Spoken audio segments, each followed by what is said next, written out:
Why hello everyone, it is me, Aurora Casey here, or otherwise known as Matt J.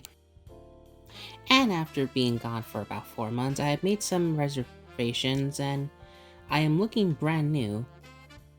Today I want to talk about is painting. It's something that everybody knows to some degree, and some of the most famous works are of paintings. Now, I haven't done painting beforehand, mainly because I have been more of a traditional artist, and it's very obvious by the figure you are looking at right now. But luckily, these last few months that I've been away, I managed to have the opportunity to do painting thanks to having it as an art class, and it was an experience. I wanted to try something new and I decided to give it a shot, but as a reminder, I am no expert on this subject. I am just an excessive doodler who's just willing to change it up a bit, and a lot of it is not even meant to be serious talk. It's just observations and just things I just noticed as I did it. But despite that, let's just get to it, shall we? Before we start at doing anything in terms of painting, we have to discuss about the materials, and luckily I still have the materials with me. For brushes, there are the Blick Scholastic Wonder white brushes. They're good for beginners and comes in different sizes, especially for later in the other works I will mention. For paints, they are the Alt-Resh paints. They're also good for beginners. They're really great quality, but come out with interesting results that I will also mention later. And there's a bunch of other stuff that's on there, but you could just read it. However, I got them when they were on sale at the time, so it kind of depends on if you want to buy it or not. Prices could depend, depending on where you bought it from. It could either be from online or at a physical store, but you should just check the prices just in case, since they could possibly be slightly different. For starters, or anyone just trying to get into painting in general, it is basically going to be both an easy and hard experience. It's important to note that it's alright that you're not going to be great in the beginning, because you're bound to make countless mistakes and probably a bunch of errors that you didn't notice at first, but then you notice the second time. And I will admit, this happened to me multiple times through the multiple canvases that I had worked on.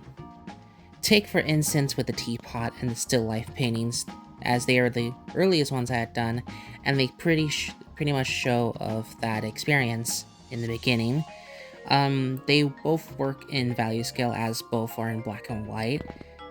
And one of the things I had come to understand beforehand is that it's very hard to do shading in painting.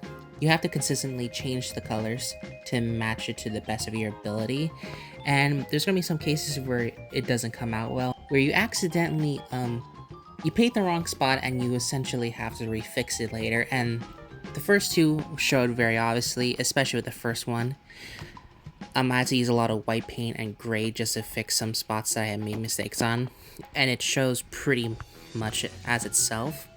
But I think this gradually had taught me to trust myself, artistically speaking, in terms of making better decisions. But despite to those merits, I honestly like these two, despite their downside qualities. There's a certain charm to it, and I think they're good the way they are. And yeah. Furthermore, let's talk about colors. Colors are essentially frequent in our lives. They are very important since they add a sense of value and depth to a piece. I won't go into a tangent because we'll be here forever. You obviously know why it's important to some degree, but the next two paintings I had done essentially focus around colors. One was a grayscale color value, and one was a limited primary color one. I think what's important that I took out of this is that the fun experience that I had in not only trusting in my artistic instinct more, but also deciding what colors fit right and how well they suit the overall art piece itself. Like, I gotta be honest, like, when I was working on the first one, I actually had an interesting time of thinking what it works as a warm or cool color in terms of the flowers in the picture itself. Now it's kind of it's very creative of approaching this type of piece like this, since we're using a grayscale, but the twist is that we're using only red and blue. So you have to decide what works for it in general. Same goes with the other one, as that one was limited to 2 primary colors, which that one I chose specifically red and blue. It was also creative since I had to choose what works in the piece itself because it's so limited in color range. And this is where I actually discovered a few things. With the paint itself, depending on what type of brand paint it is, there will be different results when you mix it. So for example, with the normal red I would usually use, it gave me a salmon color, which was very ugly and I didn't like it. But with another red I had a more brighter red. When I mixed that, they gave me a more proper pink. So essentially, when you are using paints, be sure to keep in mind that some paints may not give you the results that you expect, so you might have to rely on secondary brand of paints. Overall, I honestly liked how this one went, and this one gave me an excuse to at least paint pink eye. For the second one, I like how poppy it came out. It has a certain flash to it. And lastly, we come to the final piece I had done with painting. Now, there isn't much to talk about with this one. It's much shorter. There wasn't much that I learned from this piece other than just using my time wisely, which I managed to finish this particular piece in 3 to 4 days in comparison to the couple weeks I did with the previous one. Instead, I want to at least express about my feelings when doing this last painting. I had the most fun with this one a lot, considering that this was a free choice to choose as our final project. And I chose this one because it was a scene from a film, 1917, a story that happens during the First World War. There's a lot that could go into that film, but the basics of it is that this scene showed a moment of peace during the conflict, as the film showed a variety of scenes that showed these peaceful moments, and I just wanted to capture one of them in a painting. And besides that, one of the things that I had come to just feel as I'm painting is that it just felt very therapeutic to me.